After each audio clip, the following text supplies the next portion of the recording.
opportunity for POLST and improved advanced care planning. You should be able to explain to somebody else the essential elements and details of POLST in California and be able to have access to tools to be able to begin a POLST implementation in your healthcare system or clinic. Thank you very much. I'd like to start with a case. I could name, out of my own practice, perhaps a dozen cases, but I'll bet that almost everybody on the call that's medicine in California could name a case. And there's a lot of noise on this. Have to mute their phone. I bet almost everybody on this WebEx could name somebody who was frail or had a terminal illness or a life-threatening illness who would have not wanted to have received invasive care, but was in a situation where they either needed help in a hospital or somebody called 911 when they had a catastrophic decline and ended up they did not want.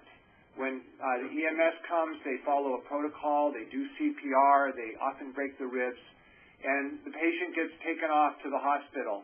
Often that starts a cascade of events that lead to continued treatment, often for days, weeks, sometimes months and years of undesired treatments. I have at least, I can think of a dozen patients who got treatments they didn't want, even after a conversation, and many more who did not have the conversation they should have had. So in this case, what we didn't know was that actually many of these patients do have an advanced health care directive. They had told somebody what they want, but maybe they told it to an attorney and they didn't have adequate information, or maybe they told it to somebody a few years ago and it wasn't a set of orders. And even in those situations, we know the advanced health care directive is not adequate to provide the detail and it's not at the point of care so that it doesn't lead to the necessary clarity at the end of life. So these orders are often not documented. There's overtreatment against the patient's wishes, and they're unnecessary pain and suffering. Just take a moment to think about this case because we're going to come back to it. I'd like to just point out that this case is not just some abstract issue of healthcare quality. This actually is a patient safety issue because when somebody gets a treatment they don't want, and we have a system where we really could and should be able to know what they do want and document it, it approaches battery, and it's a safety issue. So I'd urge you to think about this in terms of advanced directives, not only as a healthcare quality, but as a safety issue. Also like to just understand the cost impact of overtreatment and misallocation of resources in the last 12 months of life.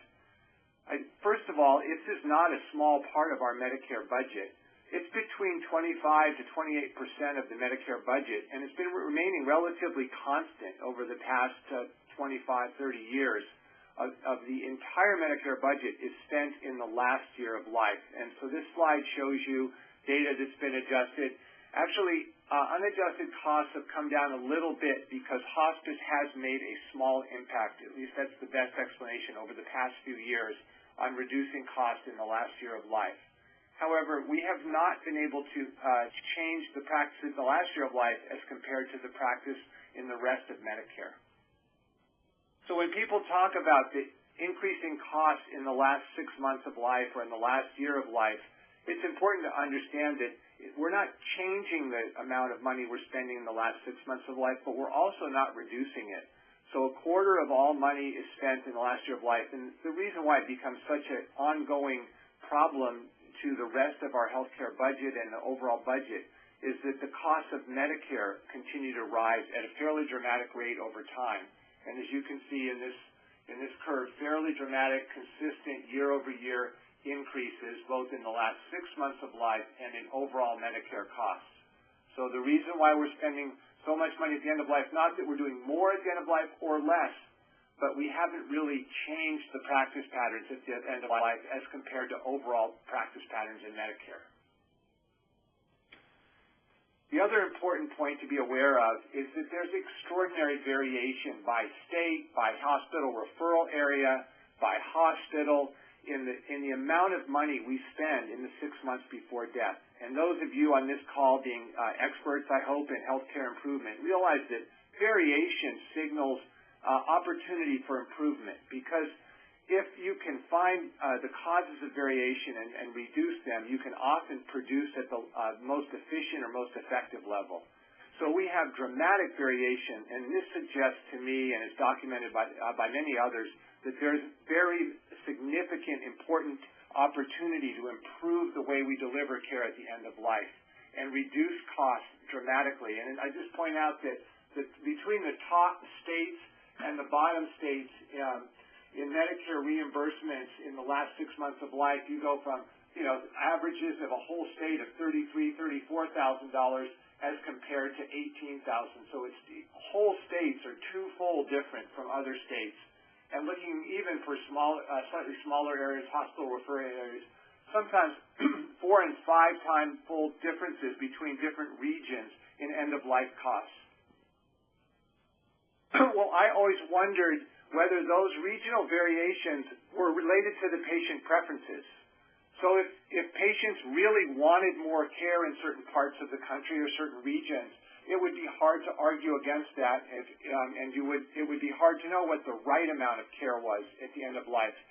And I just wanted everybody on the call to realize that that's actually been studied pretty well. And Andrea Barnato did a very nice questionnaire study sending out to a carefully selected random sample of Medicare patients across the country that were both mail or computer-assisted telephone in Spanish and English, asking about intensity of care preferences at the end of life. This questionnaire included scenarios and concerns about too little treatment or not concerned, or concerns about too much treatment, and also the preference for potentially life-prolonging drugs that made them feel worse all the time, or preference for drugs that would reduce symptoms even if they might be life-shortening, or the preference for mechanical ventilation that would extend life by 1 week or 1 month.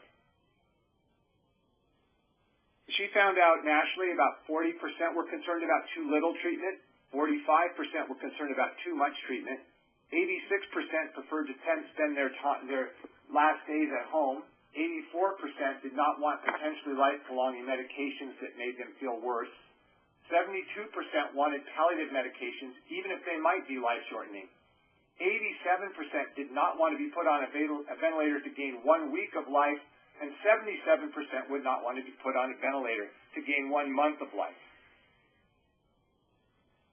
Interestingly, and very importantly to the end of life, to thinking about end of life preferences, there was zero correlation of Medicare spending with any of these concerns. So there is no evidence that the variation we see in end of life is meeting the preferences of those who are receiving the care. Instead, the data suggests very strongly, that the major predictor of cost at the end of life is just overall hospital intensity. And I don't want to get too distracted, but if any of you are interested, I can show you substantial other data, or go to the Dartmouth Atlas that shows that what we do to people at the end of life, far from having anything to do with their needs or preferences, has to do with reflex use of resources in hospital areas and in individual hospitals. So what we might do to both improve care and drive improved quality is understand people's preferences and respect them.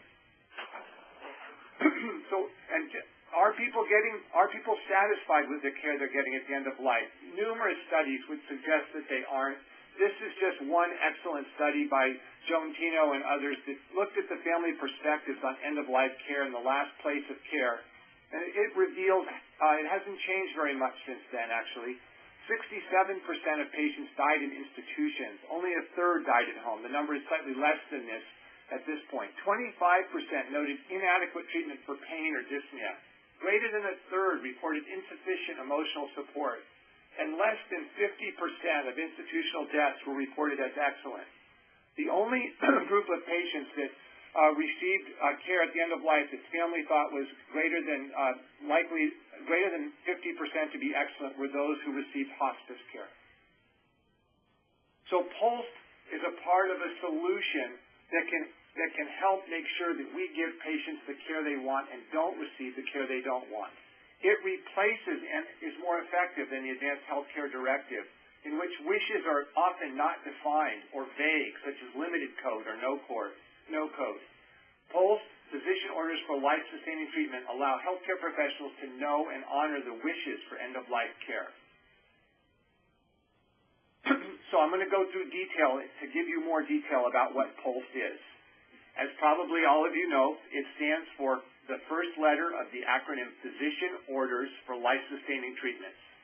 It is a physician order recognized throughout the medical system. This is a medical order.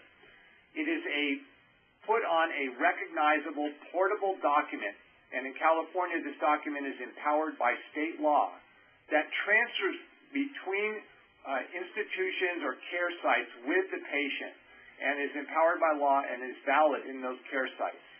It's on a brightly colored standardized form, which is the same throughout the state of California. And POLST comes with a program of education and policy that facilitates end-of-life conversation and decision-making.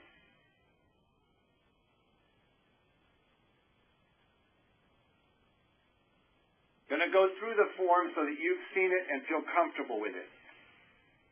This is the front page of our first version. We will be coming out in about 3 or 4 months with another version. The form, you'll note, is pink with very standardized and a reasonable array of boxes.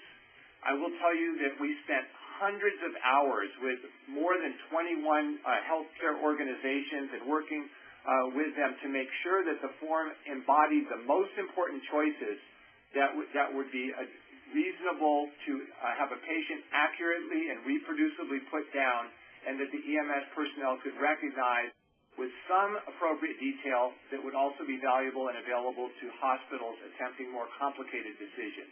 The POLST is primarily designed to be most effective in the outpatient setting when it is a document that is going to be used for emergencies. This is the back of the POLST form. The back of the form is not required for any of the legally mandated information, but does include detailed directions to address the most common questions that those filling out a POLST form might have. This is the top. The main point to recognize on this piece of the POLST is that there are dual identifiers, of course, and a date the form is prepared. So each form identifies the patient with two defined forms of identification to avoid complex problems of people having the same POLST form, and a date the form is prepared. Under the state statute, the most recent form legally prepared will replace a prior form, so all of these pieces of data are important. Also, it's important to note that we have the official stamp of the Emergency Medical Services Authority. This is an official form of EMSA, and as such, is standard and recognized by all EMSA personnel throughout the state of California. They are legally mandated to recognize this form, and the POLST initiative includes a training program and protocols in all the EMSA sites in the state of California. Section A of the form is very important to be aware of. This is a section which refers to full cardiopulmonary resuscitation. And important to note is this refers to if the person has no pulse and is not breathing.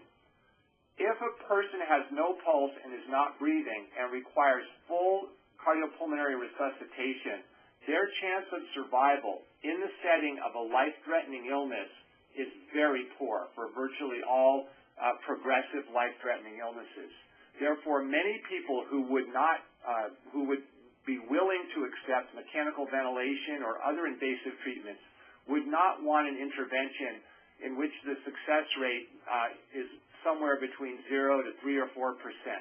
So patients may very well still want to be on a ventilator, where mechanical ventilation success rates in many of these patients is greater than 50%, but they would not want to receive full CPR. So Section A allows them to specifically document, yes, I would want full CPR if I was pulseless and not breathing, or no, do not attempt CPR in that setting. Section B then refers to the more detailed decisions about intensity of care, not in the setting of a person without pulse and not breathing. So in Section B, if you are found with a pulse and or breathing, you can choose 3 large choices. Comfort measures only is for somebody that does not want to receive life-extending treatment, certainly does not want to receive that on any emergent basis. This form would be filled out by somebody who has a terminal illness, would prefer to stay where they are, does not want to experience any burdens of medical care, certainly none on an emergent or urgent basis, and is indicating people to focus on comfort as the overriding medical goal. So it says use medication by any route, positioning, wound care, and other measures to relieve pain and suffering. Use oxygen suction and manual treatment of airway obstruction as needed for comfort. And by the way, there's more and more data that oxygen doesn't really work for comfort in most circumstances. Antibiotics only to provide comfort. Transfer if comfort needs cannot be met in current location. So one of the things that people should understand with the emergency medical services and medical ethics, one of the things that I think is absolutely correct is the patient will always be transferred if EMSA determines that their comfort needs are not being met in the current location, regardless of which box is chosen. Box 2 is limited additional interventions. This includes all comfort care, but also includes basic medical treatments, antibiotics, IV fluids. Specifically, though, Box 2 indicates do not intubate. It does allow for positive pressure, non-invasive positive pressure breathing, and this intent includes a preference to avoid intensive care. So this is limited interventions. This is somebody who wants things that will work well, but does not want to experience the combination of decreased post-event function combined with the burdens of treatment. So many patients with severe progressive illnesses, by the time they're sick enough to require intensive care, the benefits and the burdens for them may begin to reverse, and they don't want the more intensive or invasive treatments if they're catastrophically ill. Interestingly, in California, we added another box which has been very much appreciated by many providers in the state, which is do not transfer to hospital for medical intervention. So specifically, a patient, for example, in a nursing home or at home may say, I would like to be treated here. Go ahead, give me some antibiotics, but this is my home, and I don't want to experience the burdens of being moved from my home. It's really actually important to me that I stay here. This is where I'm prepared to die, is really what that means. And this is an important consideration for many patients. Box 3 is full treatment. Most of us know what full treatment is. It includes everything, ICU care, advanced airway interventions, mechanical ventilation. Defibrillation, cardioversion obviously would be only in the context of if it was a witnessed change in heart rate, because under Box A, they might choose only not to get that if they were not breathing and had no pulse. But they would be able to receive immediate cardioversion if this was visualized, for example, in a hospital setting. Transfer to the hospital, if indicated, includes intensive care. And we do include a couple lines for additional orders. Importantly, that these additional orders are probably not going to be considered by the emergency medical services. So if you expect something to happen by the emergency medical services after 911 is called, you should not expect that the additional orders would follow. The additional orders are really largely to be viewed by physicians or others in a hospital setting. So to review this, a patient can choose full CPR. If they choose full CPR, by the way, they always must get full treatment. It is not appropriate or effective to push on someone's chest, give them full CPR, and then not put them through mechanical ventilation. The likelihood of that working is too small, and the emergency medical services agencies and others, it would not be realistic or reasonable to expect them to go through CPR and not go through the entire protocol. So CPR means full treatment, full protocol. If they choose no CPR in Box A, they may choose comfort measures, limited interventions, or full treatment. And again, this would be somebody that would get full treatment unless they were found pulseless and not breathing. Finally, there is another section for artificially administered nutrition. This is the one section which is most relevant to a future scenario. It doesn't usually refer to what they want right at this minute, but it's so important and so common, and it's a decision that people often do not get asked about. that patients do get to choose whether they would want no artificial nutrition by tube, long-term artificial nutrition by tube, or a defined trial. And I hope those of you on the call understand how limited the impact, if any, tube nutrition has on patients, for example, with advanced dementia. And finally, Section B documents who has discussed the issue and requires both the signature and name and license of the physician and the signature of the patient or a healthcare individual representing the patient. So a healthcare recognized decision maker can sign this. So this is the California standard. The form is not considered a valid POLST form until there is a signature of a physician and a legally recognized decision maker. So be aware that if the physician signs this form, it may be valid in a nursing home for them to write it in the orders, but EMS and others are not going to recognize it as a completed form until it has two signatures.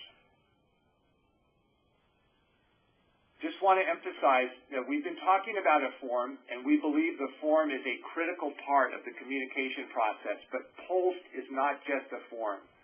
This form is only useful if there's been a good conversation that provides a context for the patients and families to make informed choices. And it's especially critical for them to have identified their goals of treatment. For me, the challenging part of a POLST conversation is usually working with somebody who has a progressive illness, who may die in a year, who has some kind of severe problem, to identify their most important goals. After the goals have been determined, it's often much more straightforward to decide what treatments they want. Who needs POLST? Well, we do not recommend POLST for everybody. Not even every senior should be receiving POLST. POLST is most effective if there is somebody who in their current situation would want to consider not receiving full intensive care and full CPR. It's most effective for those with chronic progressive illness, with a serious health condition that's medically frail, with decreased likelihood of surviving significantly after invasive care. And one of the tools that's been used to determine if somebody is appropriate for POLST is the tool, you wouldn't be surprised if this patient died within the next year. And that doesn't mean you expect the patient to die within the next year. It's a little different than a hospice mortality question. But it's somebody, for example, somebody with moderate to severe heart failure who may be having some difficulties getting around, whose situation is unlikely to be resolved and is at high risk of death in the next year.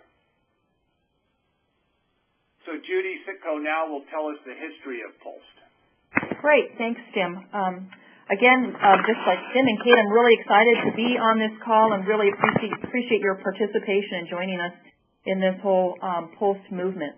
So as Jim mentioned, POLST has been around for many years. It started first in Oregon almost 20 years ago, and we are just bringing it to California. It has expanded to about a little more than half of the states in the U.S.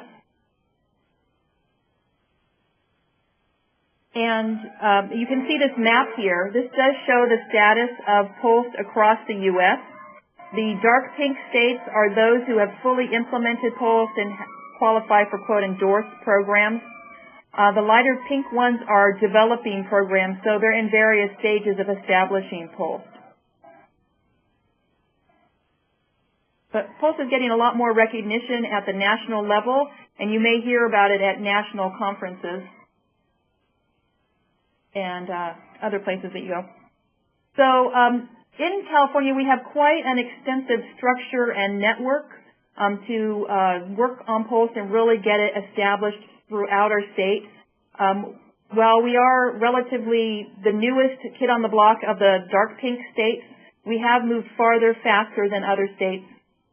And a lot of that comes from the California Healthcare Foundation's support that has made this possible. So the Coalition for Compassionate Care is the lead agency. We oversee all statewide aspects of the forum. And we have over 20 coalitions throughout the state that are working at the local level. At the state level, we oversee the policy. We work on making sure that the forum form is uniform and any proposed changes. We oversee communication, education, and try to standardize all aspects of it. We work closely with the more than 20 POLST coalitions who work at the local level to make sure that doctors, nurses, social workers, hospitals, nursing homes, hospices, and all providers in their community are on board with POLST. We have such a large state that it's really important that we work at both of those levels. The statewide task force has over 30 organizations that are members, and we always look to them for guidance on all the statewide aspects. We have representatives from most of the major components of the continuum of care, as well as regulatory agencies. So one thing that helps really promote POLST in California, get it rolling more, is that effective January 1st of 2009, POLST is recognized in state law. It is a legally recognized form, and we felt that that was really important in a state as large as California to make it clear what the status was of POLST. So that bill was AB 3000. It was authored by Senator Lois Wolk. Some of the key components of the legislation is it did establish that there is one POLST form for the state, and it belongs to the Emergency Medical Services Authority of California. As Jim pointed out, it has that logo on the top. Use of the form is not mandated. No one is required to have a POLST form. However, if a patient does have one, healthcare providers are required to honor it. And we wanted to give patients that assurance that if they take the time to complete this form and complete it with their doctor and sign it, and then the doctor signs it, that we wanted them to have the assurance that it will be honored. In exchange for that, the law does provide immunity for healthcare providers if they are honoring the POLST form and it looks valid on its face. They do have immunity from civil, criminal, and administrative liability. So POLST does complement the Advanced Healthcare Directive. It does not replace it. Both of them are legally recognized documents and have important roles within the advanced care planning process. So here you can see some of the differences, the major differences between POLST and an advanced directive. POLST, as Jim said, is designed for a specific population. It's really designed for people who have some medical condition where they don't want what might be the status quo of care that they would expect to receive. So it's really designed to be completed, not in some hypothetical future scenario, but given your current medical condition, what are the treatments that you would want? And it can be signed by the patient. If the patient loses capacity, then their surrogate can sign it. The Advanced Healthcare Directive is designed for anyone, any adult, 18 years or older. You can put, there is no standardized form. You can pretty much put in there whatever you want. You generally, or frequently, there's general instructions about future treatment and, should certain situations arise. It can include values and goals. It provides more general instructions for how to treat that person should some event in the future trigger needing to look at the advanced directive. It also is a way to appoint the decision maker. This is a really critical component because POLST, while the decision maker can sign it, when they sign it, that's not their appointment. They are only appointed through the Advanced Healthcare Directive, which is the patient's own document. It is signed by the patient and then signed by witnesses or notarized. One other thing, also with POLST, unlike the Advanced Directive, POLST does apply to kids as well. So it could be for the youngest baby or the oldest senior, depending on what their medical situation is.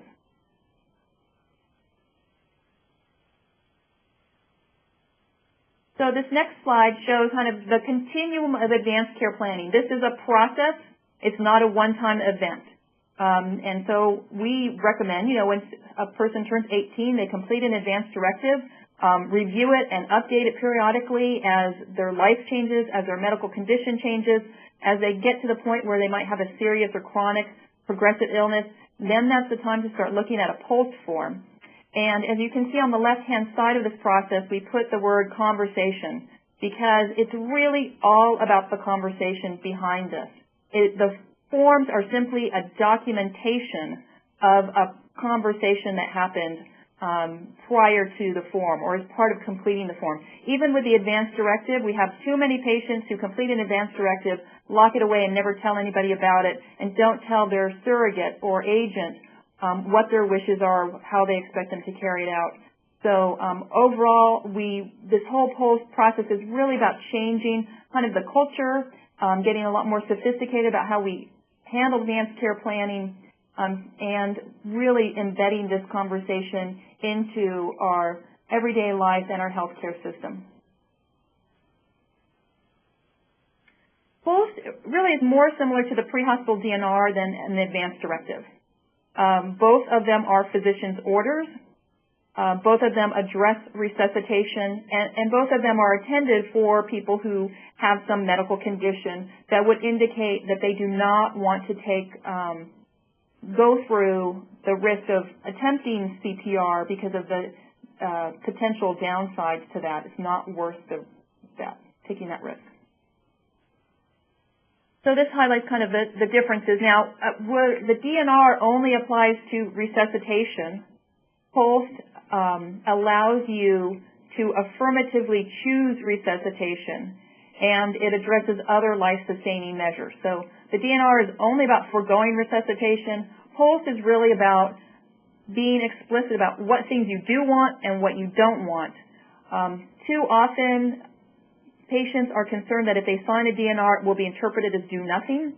So POLST really addresses that by making it clear on the face of it that even if you do choose to forego resuscitation, you can affirmatively choose other life-sustaining measures.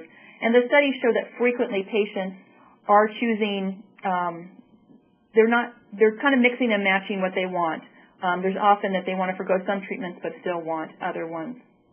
The pre-hospital DNR is designed for use outside of the hospital, and POLST is required to be honored across the entire continuum of care. So who is it that can speak for the patient? So if the patient loses capacity, who is it that can sign this form? And that was already established in law. That was not changed by the POLST legislation. But it's anyone who's named by the patient, either in the written advance directive or by a verbal advance directive. Parents can speak for children. If there's a guardian or a conservator, then they are the person who would be speaking for the patient. And then after that, we turn to case law, which tells us that it's the closest available relative. While the case law does not define who that is, whether it's close geographically or emotionally or on the family tree, so we're kind of leaves providers to just do the best that you can to try to determine who seems to be the right person who's acting in the patient's best interest and carrying out the wishes that they have expressed. When you're looking at completing the POLST form, it is a physician's order and must be signed by the physician, and the physician is, when they sign it, saying that this does reflect the patient's wishes and is consistent with their current condition. However, a lot of our health care is provided in a team setting, and so the POLST law does recognize that other members of the team may have a role in helping the patient to complete it. So by law, the law sets the bar pretty low, that it's anyone who's licensed, certified, or otherwise authorized to provide health care in the normal course of business. What we really recommend is that it's someone who has appropriate training, including physicians, nurses, social workers, chaplains, and that it's both that they have the clinical expertise, but that they also have training in POLST and have really have some comfort level and familiarity with having the POLST conversation. So one of the securities in the law is that POLST can be changed at any time. If an individual, if the patient has capacity, they can change it at any time for any reason or for no reason.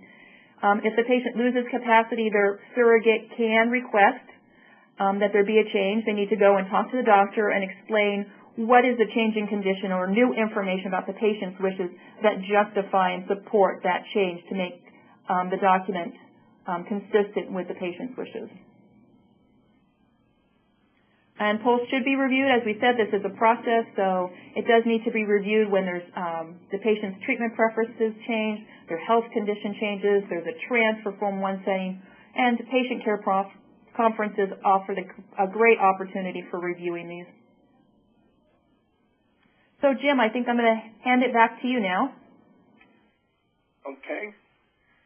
Well, I do want to just emphasize really quickly that unlike some other aspects, that the POLST process and the POLST form has been studied in Oregon, where the POLST is a standard and is used at virtually all nursing homes in the state, and where they have long experience. They did a study looking at the meaning of the POLST form on 180 skilled nursing facility patients. And it's important to note, I think we have a little typo here, that none of them, the patients who stated they wanted no CPR or who stated they wanted comfort measures only, received anything but the measures that they had requested. So it was at 100% accurate. And also in Oregon, those that did want the treatments did receive those treatments. This research in more detail about that study in Oregon was available at the POLST website, which is one great source to look at regarding the POLST process nationally. A second study, I don't know if I have the control yet of the, I think we can advance to the next slide.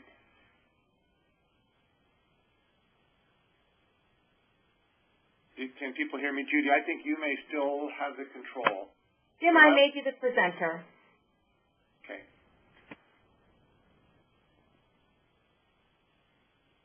It should. Okay, well, there's another slide. There we go. A recent, even larger study, multi-state observational cohort study, looked at 1,700 patients in nursing homes in multiple states and looked at the impact of POLST orders. They compared patients otherwise randomized, or the facilities were randomized, those who had a POLST form versus those who did not have POLST forms. And those that had a completed POLST form were much more likely to have specific orders about limitation beyond CPR. And, of course, that's built into the POLST. So the only person that wouldn't have orders beyond CPR would be somebody who filled in only Section A, and that's possible, and it's not inappropriate to do. If something's not filled in on the POLST, it's assumed to be full treatment until discussion clarifies that, but 98% of the patients that had a POLST had specific orders. They might be full treatment or otherwise, but had some specific orders versus only 16.1% of the control group. So much more detailed information about what treatments patients are to receive with a p-value of less than 0.001. Residents with the POLST forms indicating comfort care were much less likely to receive invasive medical interventions such as hospitalization, transfers, IVs, etc., than patients with POLST full treatment orders. So the p-value there was 0.004. And they were much less likely to receive those treatments than those who had no CPR orders. So writing no CPR, which is a default for some physicians who are seeking to make sure their patients get comfort care, was nowhere near as effective as filling out a POLST form to get people true comfort care. There was no difference in pain or other symptom control. In other words, completing a POLST and seeking a less invasive approach did not lead to decreased pain and symptom control. And I didn't put it down, but there was also a significant improvement in the likelihood of getting treatment if you filled out a POLST form that said you wanted CPR and full treatment. Those patients did not get any less treatment than the full code patients that did not have a POLST. So there were no adverse impacts of the POLST form seen in this fairly substantial multi-state trial. We're unlikely to get much better data about POLST than this study, which was just published this year in the Journal of the American Geriatric Society. I put a reference on your slide deck. So in summary, POLST is a carefully designed, evidence-based, standardized, targeted intervention to address across care organizations a high-risk, high-volume, error-prone process. Implementing POLST can establish new relationships and interfacility coordination that can lead to both improvement of end-of-life care and other facility communications. And what this means is, as you implement POLST in your healthcare system, and now we're starting to move this to you leaders on this call, as you implement POLST and you work across silos between nursing homes, home health, hospice, and build relationships on communication and following POLST, you may find that those relations allow you to set up other systems that also reduce readmissions and errors associated with transferring patients.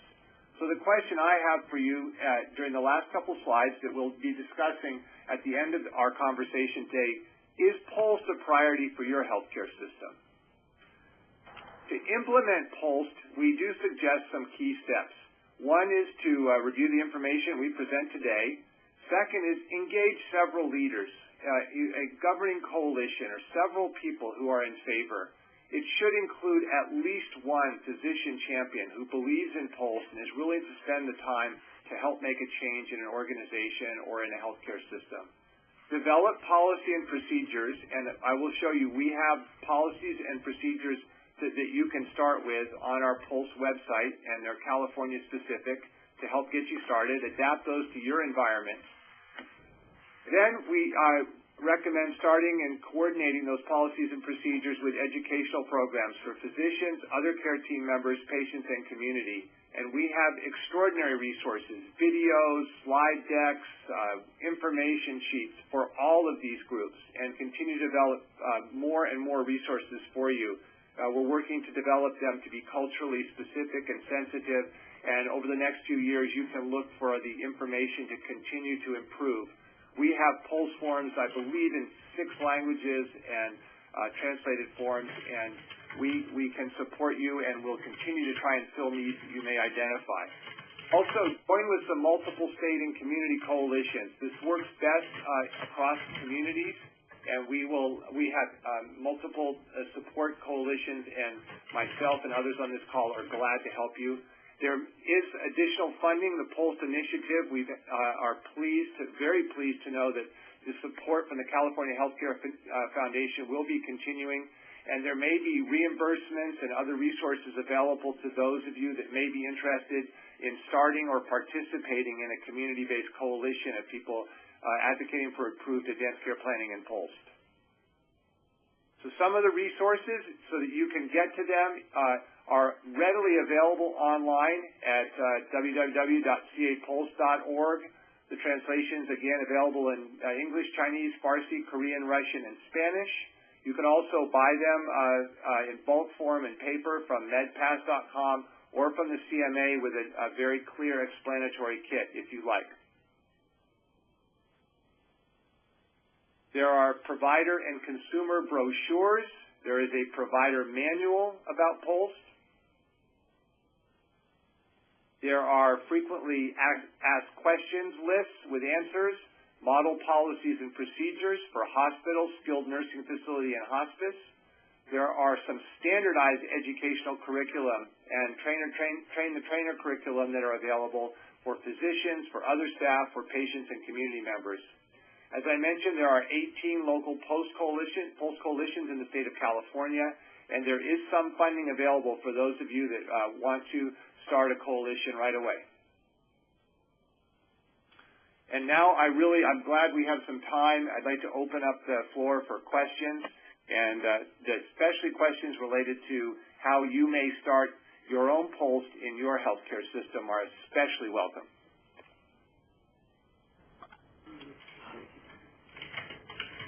So I believe we should unmute the participants. Yes, this is Kate O'Malley. The unmuting has begun.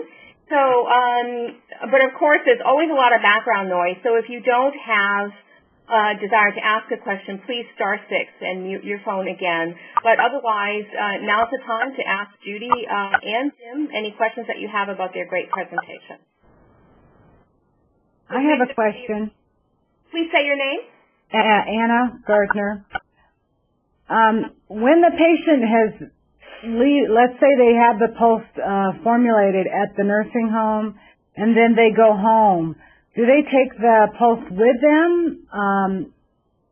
What happens to the form? Is it like the advanced directive? Do they just keep that with them? And do they bring that to the hospital if they're readmitted? Or? That's a great question. Yes, the form goes with the patient. That's why the form is bright pink. It's to go with the patient. It's to help alert the hospital and the nursing home to remember that bright pink form, the POLST form. So that's a very good question. Yes, always follows the patient. If you're a facility, you can copy it and leave a copy in your records and date when you made the copy. But the bright pink form should go with the patient at all times. Excellent question. Hi, this is Alice Chen. I'm sorry if you covered this because I've had to get on and off the call a bit. But do you have, hi, Jim. Do you have any trainings or resources about how best to have the conversation about the POLST form? Are there videos or I'm thinking especially for our trainees? Yes, there are. Go to the website where we are actually in the process of developing an even more the highest quality videos for people, but we do have a whole array of videos already online if you go to the websites, and many of them are downloadable. Great. This is Judy. If I can just add a little more detail to what Jim put out, is we do have our Train the Trainer curriculum. That's a 2-day training, and we will be offering it twice next year, in February in Northern California and probably September in Southern California. So, yeah, that information will be on the website. If you want to get on the listserv to receive updates on POLST, you can email info@coalitionccc.org, and we'll be happy to do that. That's a very extensive training that does really get into a lot of detail about how to have the POLST conversation. It includes role plays, case studies, and scripts. The emphasis really is on the conversation. And as the video that is in the process of being developed that Jim mentioned will really focus on the POLST conversation. The total video will be about 1 hour, and it's made up of about 8 case scenarios, each one showing a different aspect of the POLST conversation in different settings with different members of the healthcare team and different patients. We hope that that'll be available in January. Fantastic. So it could be watched in total, or you could use the little individual cases as part of a training. And, you know, just to even add one more piece of detail is because many of you are working in healthcare systems where the primary care providers are extraordinarily busy, we are really trying to support a high-quality interdisciplinary process by which the conversation can occur supported by other members of the care team attending this training. So you can feel confident with these trainings that other people can help set up the conversation so that the primary care physician can, you know, we like to use baseball metaphors here now in San Francisco in the Bay Area, so that the physician can come in and back cleanup, that the person's received good information from other members of the care team, and the process of making a really good advanced care plan may not take too much time for the physician or the other primary care provider.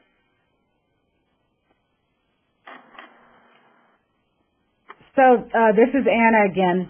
So to technically fill it out, then the other healthcare team member might help the patient fill it out, and then have the physician just review it and co-sign it or sign it? Absolutely correct. That's exactly right. Okay. This is Judy, and I just want to emphasize that how it plays out will vary by setting. Hospice is probably the example where it's the team is always working as an interdisciplinary team, and the physician actually has kind of more of a background role in that team, and that team is very well versed in having these conversations. So typically the physician knows really well that those team members are having very thorough conversations. When you get into other settings where the physician is not working so closely with the team members, or the team members don't have quite the level of expertise or comfort, the physician will probably want to be a little more engaged in following up on that conversation and may review all of the choices with the patient or the surrogate.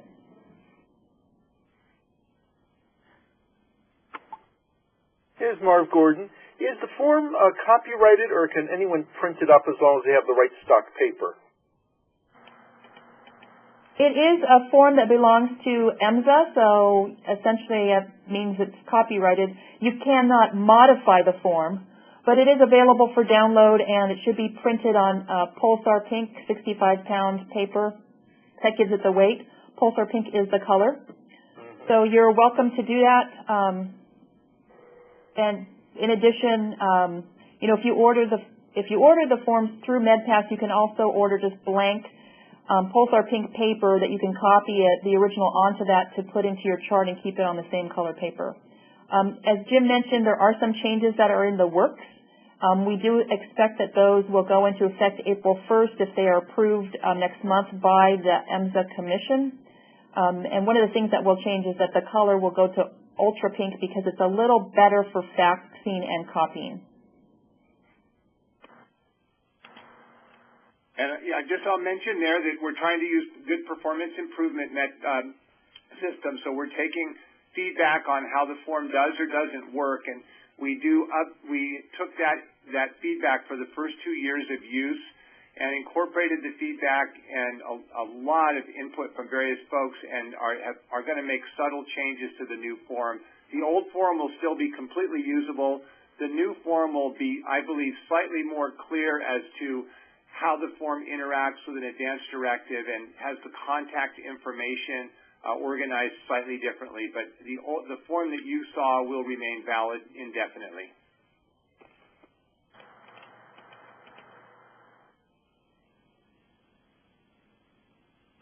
Other questions for our presenters?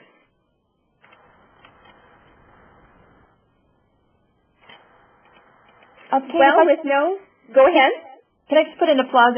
We did mention the coalitions around the state that are working on POLST, and I would encourage you that if you're in a community that has a POLST coalition, that you get involved with them, because it's a great way to connect with others and to find out what the resources are in your community. And the list of coalitions are available on the capolst.org website. And there was a request, Judy, to restate or resend the email addresses to get on the POLST listserv. So if you could do that for our listeners, that would be great. Okay, that's info, I-N-F-O, at coalition CCC. So coalition is C-O-A-L-I-T-I-O-N, and then 3 more C's, .org.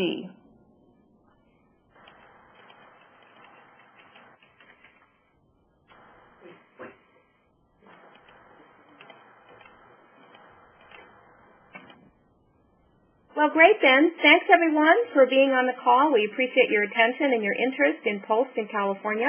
I'd like to thank Judy and Jim for an excellent presentation, and we will be sending the URL to everyone on the call so you can access the recording and the PDF of all the slides that will be posted. So once again, thanks very much, and stay tuned for future notification about CIN presentations in the future. Thanks very much.